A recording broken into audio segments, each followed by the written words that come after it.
gentlemen. Who knew when the Beatles made their first American appearance in 1964 that they would have such a social, musical, and cultural impact on the country? And who knew some 5 decades later that they would still hold such a significant place in music history? On the 50th anniversary of the Beatles' arrival in the U.S., It's Your Call looks at the boy band that changed the landscape of music for generations. And we get started right now.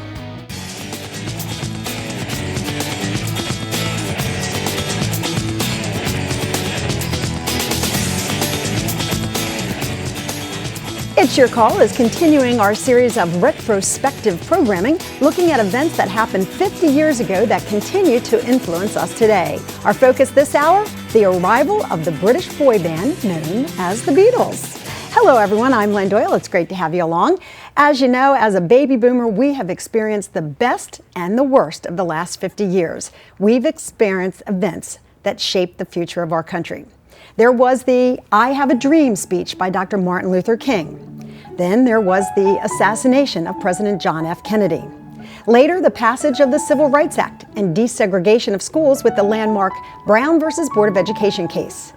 And let's not forget the arrival of the Beatles on American soil. Yes, it has been 50 years since John, Paul, George, and Ringo arrived, and our musical landscape has never been the same. They started the British invasion, they sparked social controversy, they embraced cultural change, made millions, and then went their separate ways, breaking millions of hearts along the way. Hey, who doesn't still hate Yoko Ono? But even now, they remain an influence 5 decades later. So what was it about them that contributed such longevity? Well, we have an excellent panel to address that, including my old friend, DJ Jerry Blavitt. He is the tri-state area's legendary Geeter with the Heater. He has a memoir that says, You Only Rock Once, in which he recounts his extraordinary 50-plus years in the music business. That book we featured on the show is now out in paperback. You have to get it. Also with us is Denny Somack. He is a producer, a Grammy Award winner. He's an author, and he's a rock historian. His latest book is Get the Lead Out, How Led Zeppelin Became the Biggest Band in the World. Now, we're talking about the Beatles tonight, but we're going to find out about Led Zeppelin as well. I want to thank you guys for being with us. Good to see you. Can you believe 50 years? No, it seems like yesterday. Yesterday. Sitting there in my parents' living room, watching it with everybody, because, there were only 4 channels then. It just seems like yesterday. It does, and we're going to talk about it, and we're going to talk about why the Beatles had such a huge impact. But first, I want to go live to the telephones because we are joined by our very own Larry Kane. He was the only journalist allowed to travel with the Beatles on that first American concert tour. As a result, he's the author of 3 Beatles books: When They Were Boys, Ticket to Ride, and Lennon Revealed. You also know him as the host of Voice of Reason right here on the Comcast Network. Larry, it's so good of you to join us. Great to be there. I can't believe it. Lynn, Denny, and Jerry. I mean, what a trifecta. Absolutely, but you were the one who was with the Fab Four. We may be the trifecta, but you were with them. Did you realize at the time that history was being made? Absolutely not.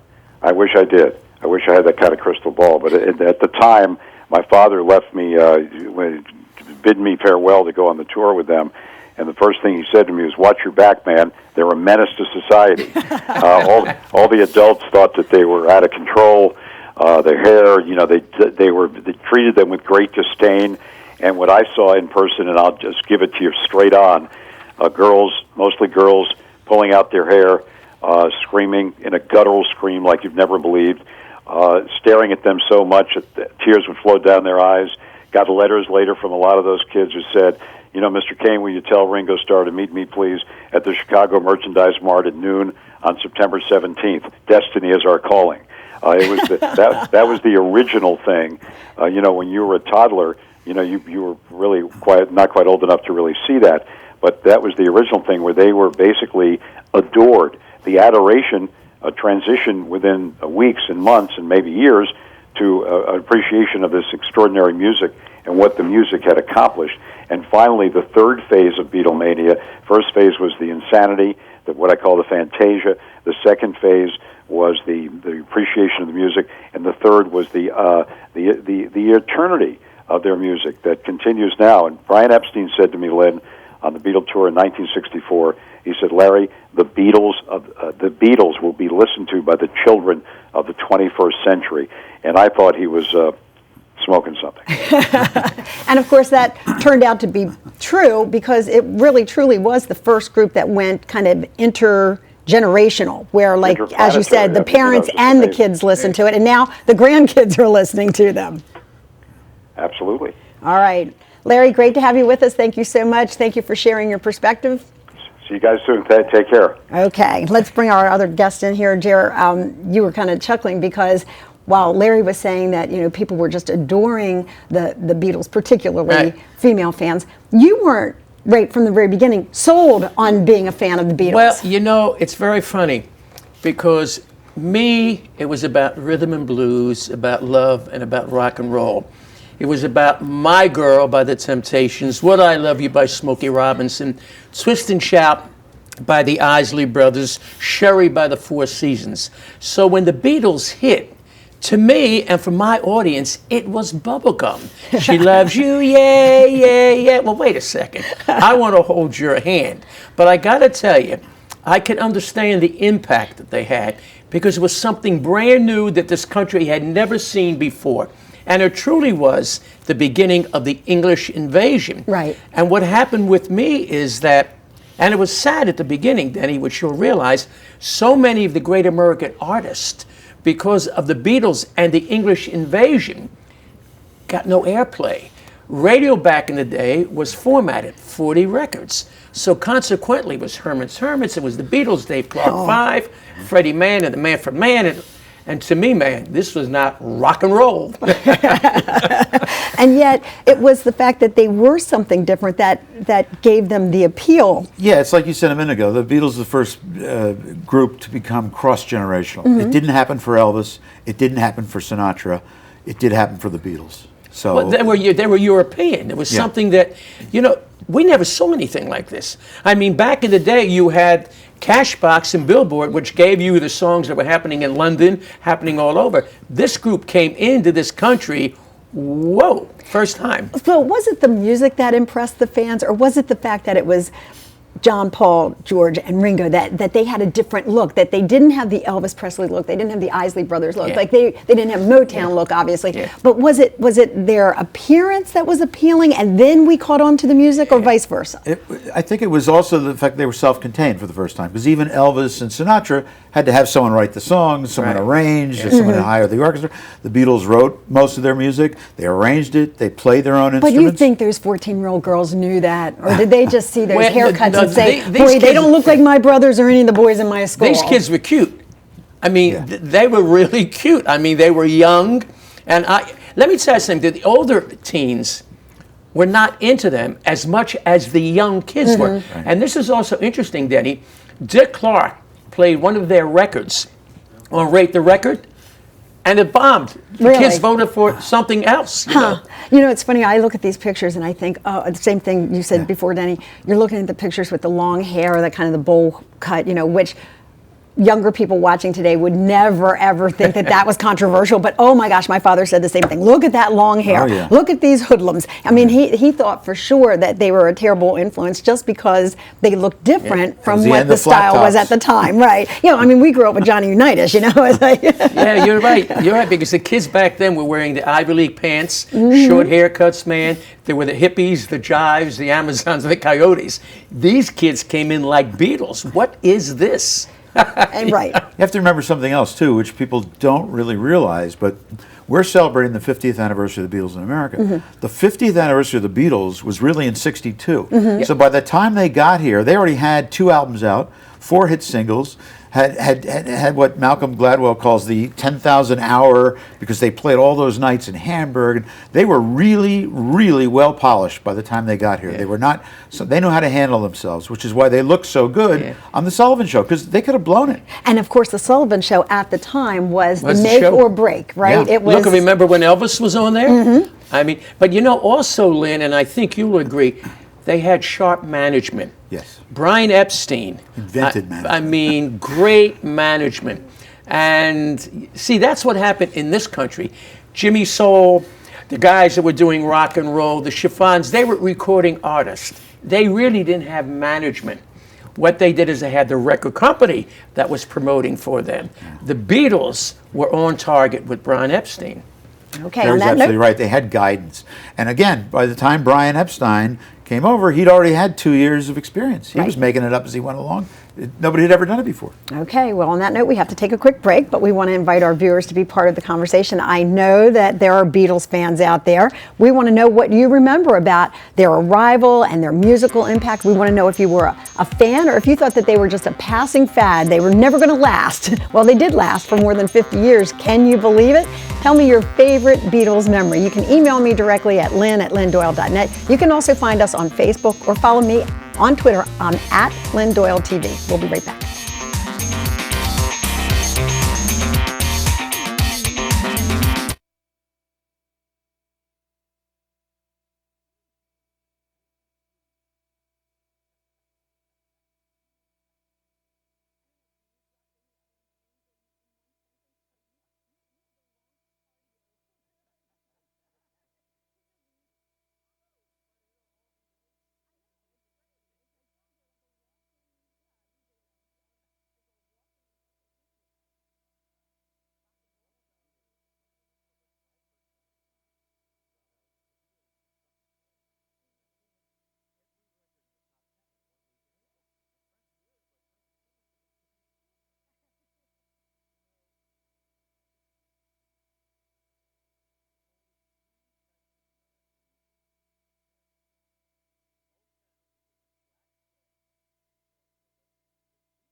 The Fab Four, John, Paul, George, and Ringo.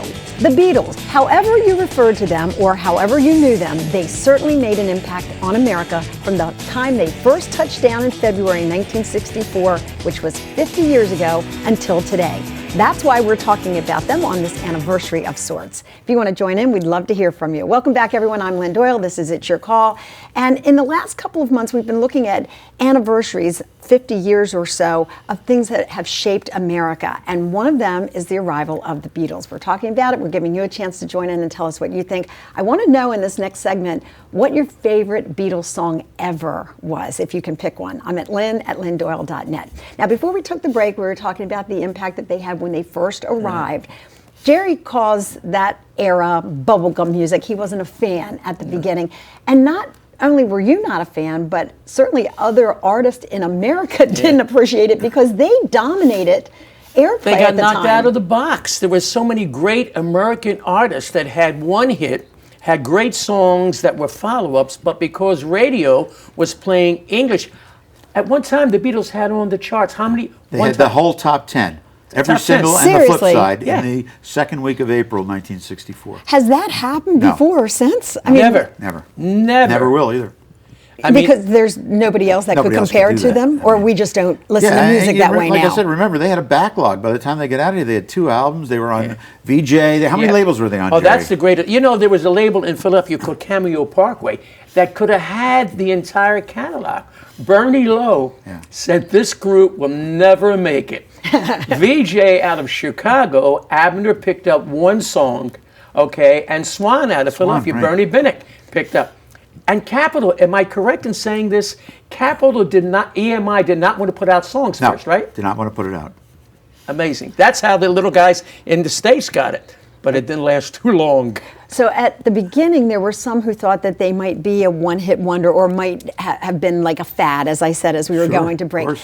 Musically, and this is where your expertise really comes in handy, musically, they were respected by other musicians, and that typically Oh, makes a absolutely. difference, right, Absolutely. in your long-term success. I mean, I remember having a conversation with Arthur Fiedler, okay? I was on some television show, and during the commercial break, he leaned over to me, and I said, so who do you think's the greatest, like, and he said, Lennon and McCartney. He said, their stuff's going to be played 100 years from now. Really? I was like, I can't believe Arthur Fiedler just told me that. So after they had their first hits, then they had their seconds, as we're just saying, in '64, they dominated the Yeah. top 10.